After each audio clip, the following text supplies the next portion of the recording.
Hola amigo, soy Mandy. Eh, Bienvenido a mi canal. Esta es mi segunda semana estudiando español. Durante esta semana aprendí los números y las fechas.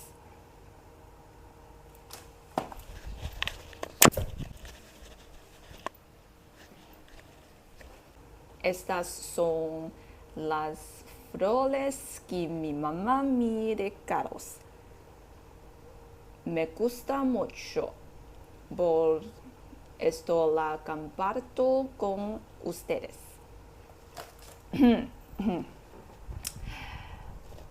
Uno, dos, tres, cuatro, cinco, seis, siete, ocho, nueve, 10. Este es mi calendario. Ok. Enero, febrero, marzo, abril, mayo, junio, julio, agosto, septiembre, octubre, noviembre, diciembre.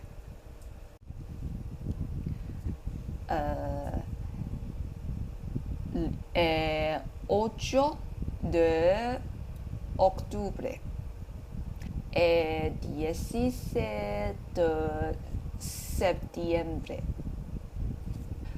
9 de julio, 18 de enero. Gracias por ver. Hi everyone, welcome back to my channel. I'm Mandy. Thank you for your patience for hearing me speaking my very broken Spanish. This is my second week of learning Spanish, and this is what I did in the second week. So first of all, I stick to the videos, and I think that's a very good approach to learn from some formal tutorial. And the second thing is I gave up on Duolingo because I think it's very unstructured and too much repetition. I know repetition is very important for you to learn new languages, but the problem is the repetition on Duolingo is way too much and it's not in the systems.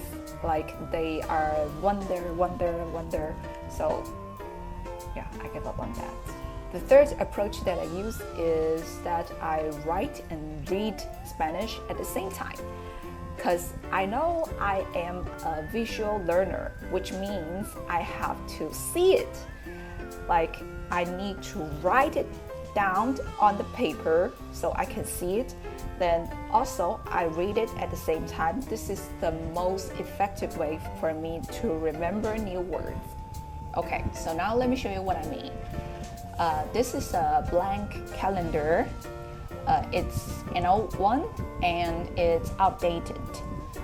And as you can see, there is calendar and you have the dates on it. Since I'm learning dates in Spanish, so I write the date in Spanish here.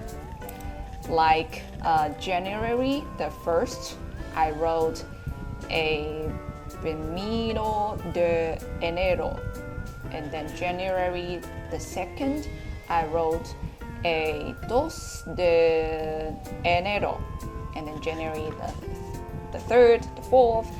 Like it's a lot of repetition. It's all in the system because I'm writing and reading at the same time. So technically I'm learning visually and orally. Here's something that I really like about Spanish is if you can speak it, you can write it. That's very convenient, like much easier than Chinese character, because Chinese character is like you can speak it, but you probably can't write it at all. And this reading and writing approach is exactly the approach that I used for learning Chinese characters in my elementary schools. Because when I was in elementary schools, our teacher always gave us Chinese characters homework, which is you write one Hanzi for maybe 20 times to 100 times. They're kind of like that, depending on your teacher. I think this reading and writing at the same time approach is very effective for me to memorize some new stuff. Okay, so now let's get to the comparison between Mandarin and Spanish. Okay, so here's my notes for learning the Spanish number. To be honest, I think the Spanish numbers are quite difficult for me.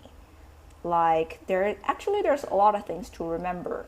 So from 0 to 10, we have 0, 1, 2, 3, 4, 5,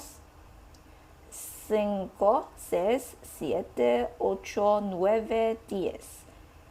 And that's 10 of them to remember. And from 11 to 20, there are another 10 words to remember. Even though since 16 to 19, there's some rules that makes it a little bit easier for me. And I think things are getting easier since 20, like 20, then you have 21, 22, 23.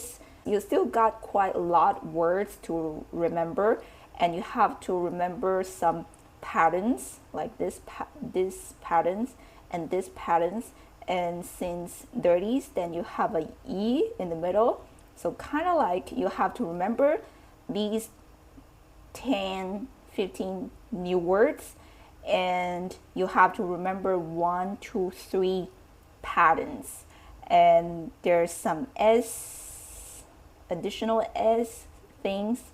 So to be honest, it's quite difficult for me. And let me show you how it looks like in Chinese. So in Chinese, we have from 0 to 10, we have 0, 1, 2, 3, 4, 5, 6, 7, 8, 9, 10. So we got 0 to 10. The next thing you would do is you put them into a patterns. So from 11 to 10, you will put them into 10 plus something. Like 11 would be 10 plus 1 equals 11. So 11 we will read as 10, 1. So 11 is 10, 10, and then 1, 1. So it goes 11. And then 12 would be 10, 10, 2, 12. 13 would be 10, 3, 13. Yeah, this is a pretty easy pattern, right? So you just follow the patterns, got 14, 15, 16, 17, 18, 19. So 20, let's talk about that. Since 20 something, you follow the patterns of something times 10 plus something. Like 21, you follow the patterns 2 times 10 plus 1. So 21, we will read it as 2, 10, 1. 2, 10, 1. So 21 would be 21. Yeah. And 22 would be 2, 10, 2. 22. 23 would be 23, like this. You can follow the patterns, go all the way up to 99. Okay, and the next thing is about the dates. As for the date, there is no shortcut, right? So you have to remember the unique name for the weekday and the month. According to what I learned, the Spanish words for the dates are named after the god. As in Chinese, things are getting a lot easier. So like here we got the weekday. There's a new words you need to remember is 星期 is for the week. So 星期 means week. And then the Monday is the first day of the week. So Monday is basically, we say the week 1. So Monday would be 星期一. And follow that pattern, Tuesday would be the second day of the week. So Tuesday would be 星期二. And then Wednesday would be the third day of the week. So that would be 星期三. So 星期四 for Thursday, 星期五 for Friday, 星期六 for Saturday. The only exception is the Sunday. Sunday is the day of the week. So that would be 星期天 or 星期日. Right? There's 2 names for it. As for the month, also very easy. So month is 月. So January is the first month of the year. So that would be 一月. And then February would be 二月. So follow the patterns all the way up to December. So we got 3月、4月、5月、6月、7月、8月、9月、10月、11月、12月. That's it. Okay, so now we're heading to the end of this video. There is one more thing I would like to show you, which is the Chinese calendar. So in China, technically we use 2 calendars, and we read both. One is the universal one that you've been used in so many different countries, and the second one is the Chinese lunar calendar. So probably you have noticed this already, as you can see on this calendar. So we have the numbers. These are the universal calendar, and underneath the numbers there are some Chinese characters. So that's the Chinese lunar calendar. So actually we're reading both at the same time. All our traditional festivals are based on the Chinese lunar calendar. For example, the Chinese New Year, the Mid-Autumn festivals, the Dragon Boat festivals, the Lanterns Day, etc. Okay, so that's all for today's video. I hope you enjoy it. And I'm Mandy. I will see you in the next one. Adios!